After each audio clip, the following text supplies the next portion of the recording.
All right, welcome back everyone to our second session here at Product Development Conference 2022, where we're going to talk about the rise of product ops and whether it's a buzzword or a better way of working.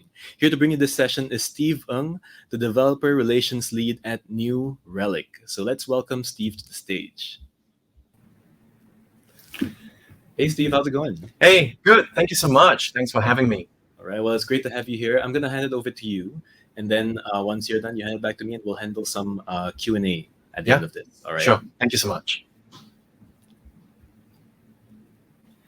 All right. Thank you so much. Thank you so much for having me today. My name is Steve. I'm a developer relations lead here in New Relic. What I fundamentally do is I manage all events, engagement in advocacy, enablement, teaching developers and engineers when they use the New Relic platform. So one big question I want to answer today is product ops. Is it a new buzzword? Why is it coming? What are we doing? We practice product ops internally too. And is it really a new, better way of working right here? Now, before we continue on, just a quick one. If you're curious what New Relic is, we are a pure software as a service offering. We provide full stack observability, helping engineers to figure out what's going on in the environment. In a non-technical way, just like driving a car, when you drive a car, we are the speedometer that tells the driver how fast or how slow and what you need to do when you're driving right there. Without further ado, let's move forward right here. So before we continue on, I just want to talk about, and I want to make a small little confession right here. We work in the tech industry. We're very good at coming with buzzwords. We've probably seen a lot of generation of buzzwords, but probably the first buzzword we ever seen a long time ago is DevOps. So DevOps, when it first came out in the scene, it's a lot of confusion because what it is. But if you really fast forward right now, after a decade, DevOps is very well much more defined, where it's actually a team that helps development to push product much quicker right there. Therefore, because of DevOps, you've seen a lot of tech terms is coming out too. Sales ops, marketing ops, revenue ops, cloud ops, and probably like AI ops, DevSecOps, and now today, product ops. So product ops, I want to investigate, and I'm going to share with you what is the term with it and what people are doing, and is it really a real thing that people can proceed moving forward. So the good news is product ops used to be a debate. It used to be an idea roughly a few years ago. However, with the pandemic, and thanks to the pandemic, things has changed roughly 2 years ago. In fact, when I was in the US lately, I've seen quite a good amount of job ads actually talk about product ops. In fact, if you look at FANG companies like Facebook, Netflix, Amazon, Uber, they're all actually advertising the need for product ops. So it seems like from a demand point of view, there is some form of need in the market, and it could represent a career growth, especially for people if you're looking into product ops. Now, the key fundamental building blocks to product ops is actually a term called product-led growth. Product-led growth is a strategy where your software or the service that you build is the center of the whole buying journey, and pretty much the center when people evaluate your software right there. Arguably, if you're a tech startup, aspiring company, you're probably going to pursue product-led growth because you probably have one product or one key offering that you try to win market share in that with your customers right there. However, if you're enterprise customers or a product or a particular company with multiple service offering, doing product-led growth is going to be very tough. And for us here in New Relic, we are pursuing product-led growth. In doing so, if you read some of the books as mentioned right here, product ops is a key fundamental building blocks to move towards product-led growth. So the big question I want to answer today, and probably many of you are asking, is okay, if product ops is a thing, what's the big fundamental difference between product managers and product operations? The good news is, as mentioned earlier, thanks to the pandemic, and I'll share a bit more example later on, there's a lot of clear definition. What's the difference between product managers and product ops? I really like this particular definition by Product School, where PMs or product managers ultimately is the person and responsible in building the whole product wherever they need to build in their particular offering, while product ops is the main business unit. In fact, it's actually a cross-functional role where it helps product engineering team to make things easier to build the thing that you are in charge in particular area right there.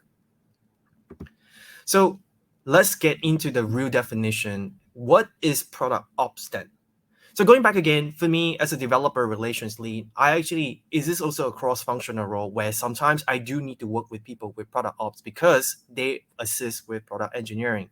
As mentioned earlier, product ops is actually a cross-functional role and usually is someone that's relatively senior within an organization that's comfortable working with different people, where it's a support function between product engineering, product, customer success, and much, much more. Within itself, what you see right here, there are six responsibles again, six responsibility. Again, this is like an example based even what we do internally here in New Relic. There are six key things that what usually product ops would do. First is driving business priorities.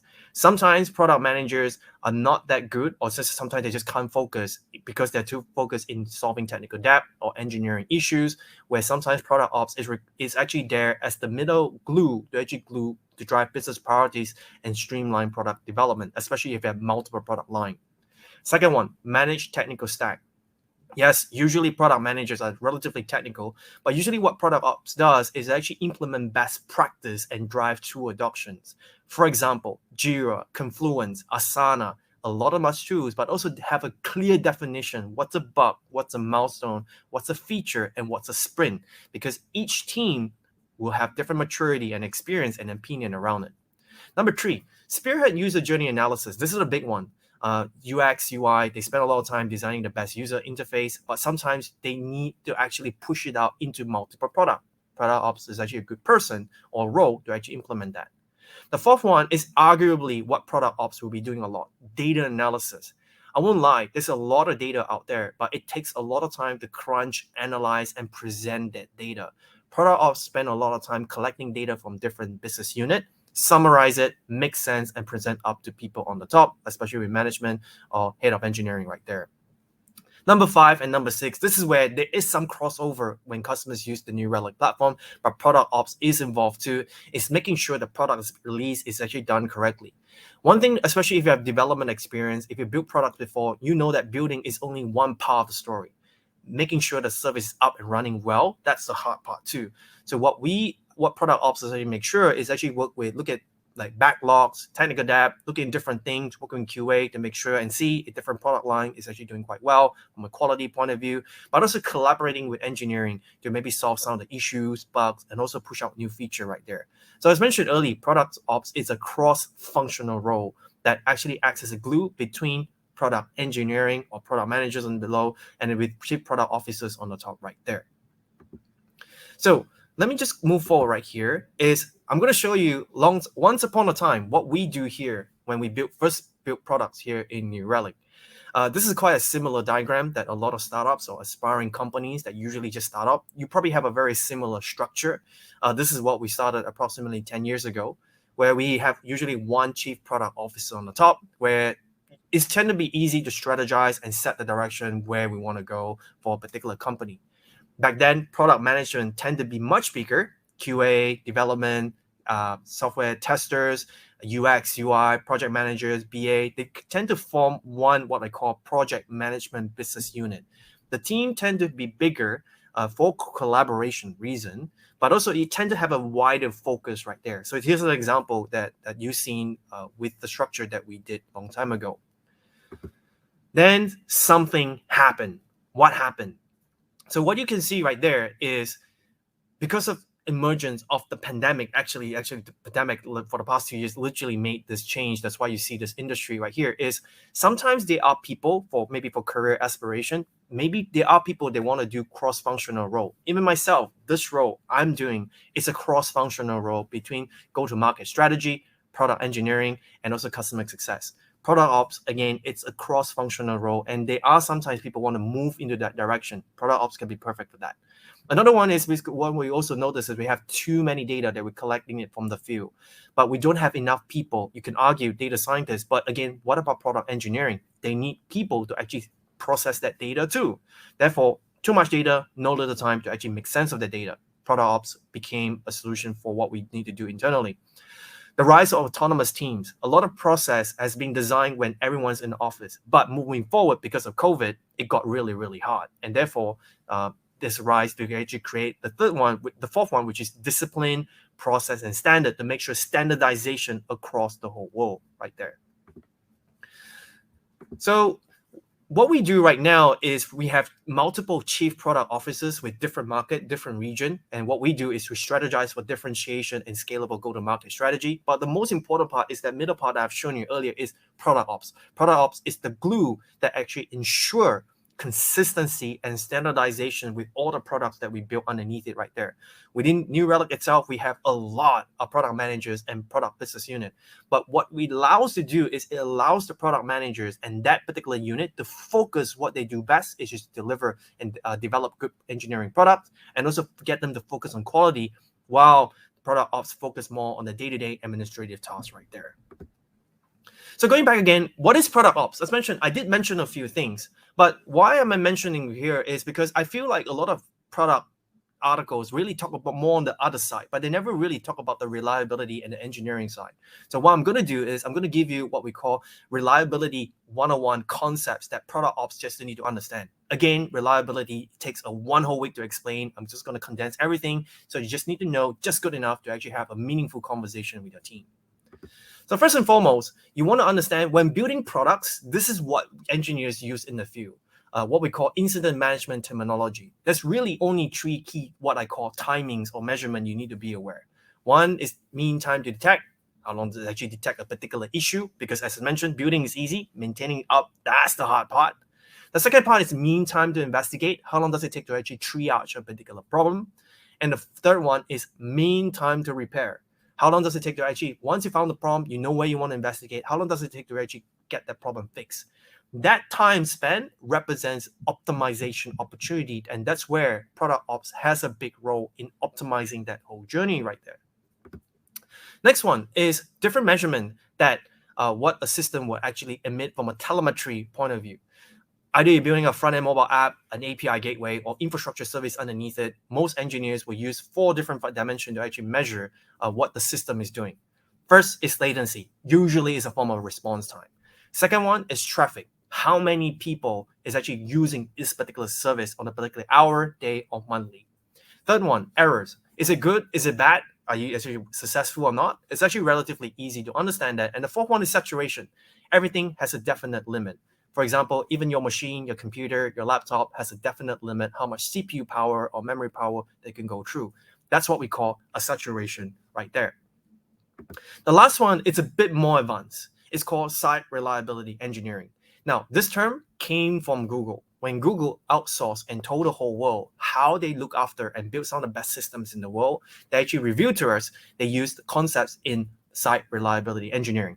Site reliability engineering is actually modern reliability practice that a lot of companies practice nowadays. Again, this is a huge topic that takes a week to complete. I'm only going to tell you 4 key things that product ops people can actually use to report and summarize roughly what they're doing when they do product development right there. Number 1, service level indicators, or the term that people use is SLI. Service level indicators or indicator or indication if you're going to hit a specific target. Engineers are relatively good at that. Second one, service level objective. It's just an objective that you want to achieve. If you ever work with front-end funnel optimization, such as SEO, you usually have a number that you want to aim for. Let's say 5 seconds or 4 seconds, which is going to affect your SEO ranking. And the third one is service level agreement. Service level agreement is usually done by management, and product ops has a lot of say and help in that. Is because let's say you sign up for a particular software as a service offering, such as New Relic, we have a service level agreement that we actually need to promise to our customers. That's what I mean on service levels right there. And also lastly, error budgets. Error budgets is kind of like, again, the non-technical way of explaining it's like personal finance. You can only spend $100 in a day so that you keep within that same budget that you can go to. It applies the same to uptime and reliability. Means if you're going to make a change, something will break. If it breaks, how much downtime that's going to occur? You have what we call a downtime time that you actually can have within a specific system that right there. So let me just summarize everything before we go into Q&A. Let's bring everything together. I talk a lot of things, but how does it fit into the big picture right there? As mentioned earlier, either you're doing front-end, back-end, infrastructure, you can leverage the 4 golden signals and you can create SLI based on latency, traffic, error, and saturation. This itself is just like driving a car. If your system is doing well, you just can rely on these 4 simple symptoms that you can actually see right there. Next, what you want to do is you want to wrap it up. From service level indicator, you can start wrapping up into SLO and eventually to SLA. With SLO right here, it could be an objective that you actually do on the front end. It could be something that you do on the back end. It doesn't matter. And after that, it could be multiple SLO that fits into one big master SLA that usually you have a contractual agreement with your customers right there. There is one problem with this though. Most of the time people ask me, okay, cool, I have my service level indicator, everything, but what's the number I should be aiming for?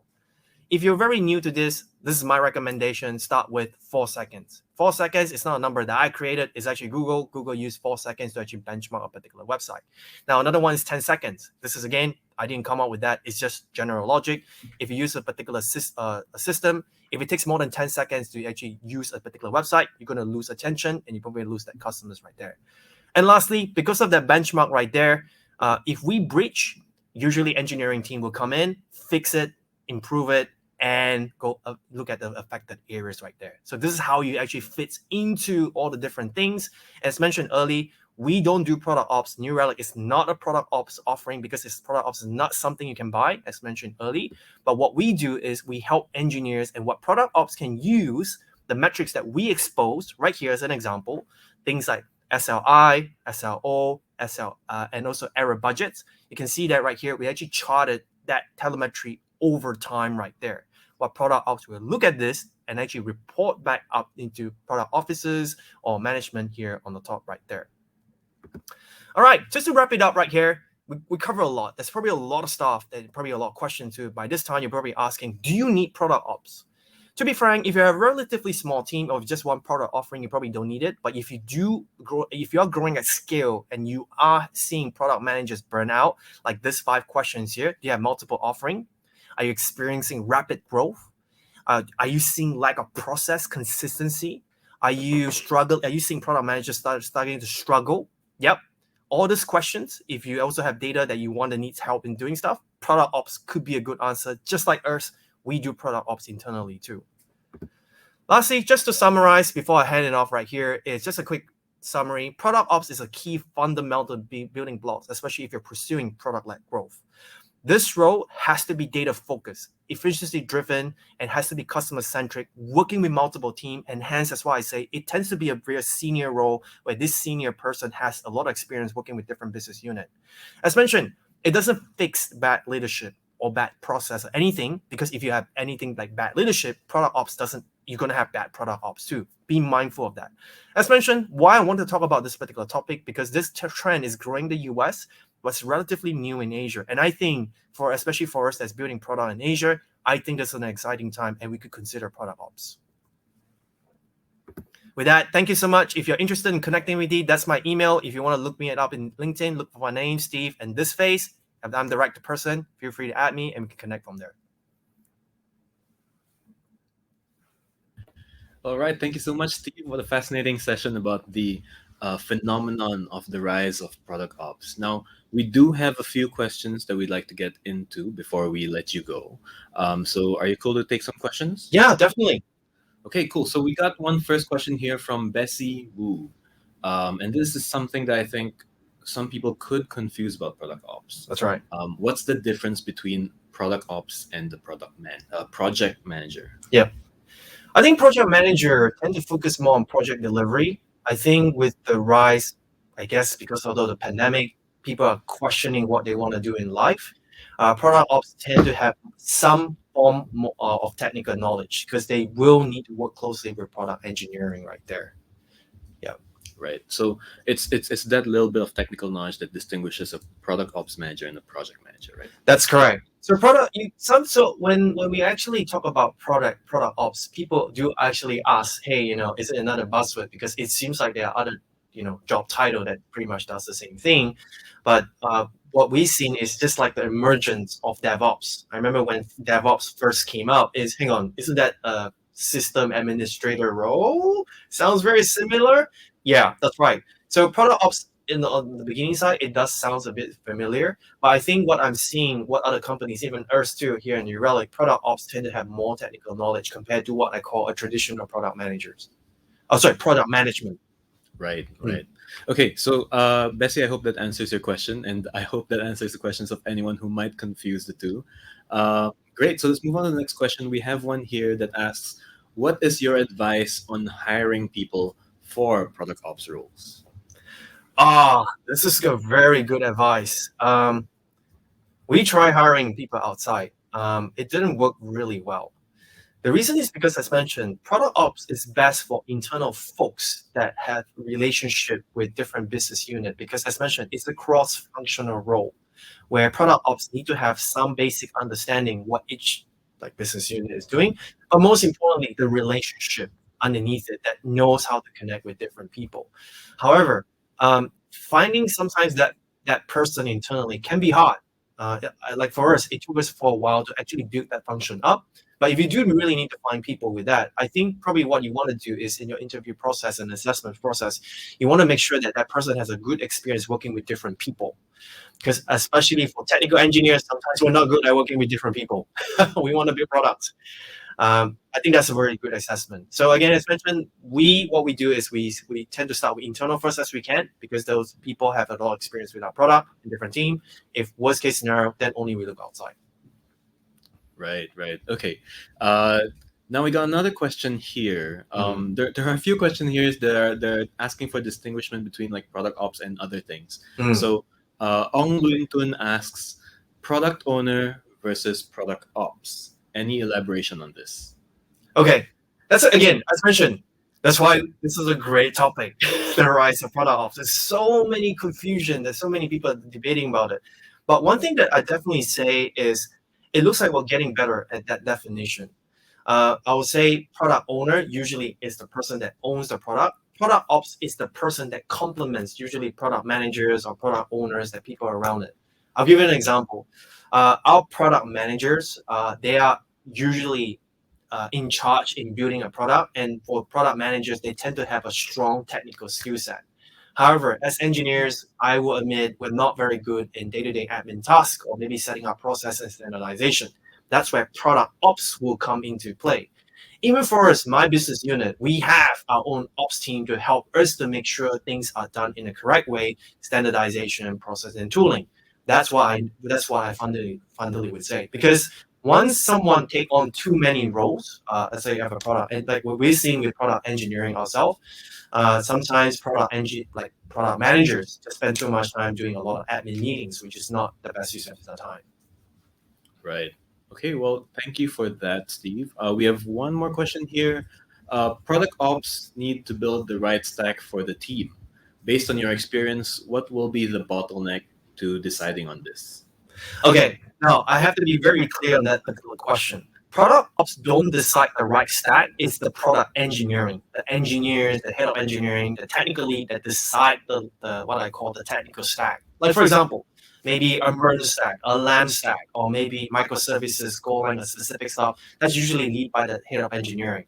But what product ops is making sure that particular stack is done in a consistent way.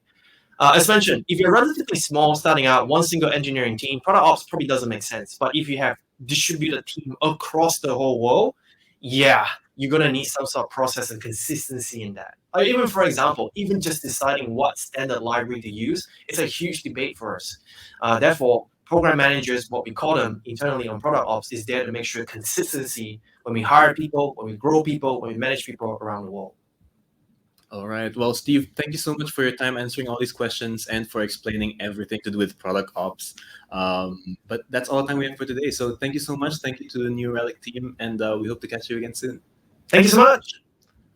All right. To everyone else who is there watching from at home or in the office, we're coming back in just a bit with someone from Stripe who's going to talk about what it's like to build a DAO project that people care about. Don't miss it.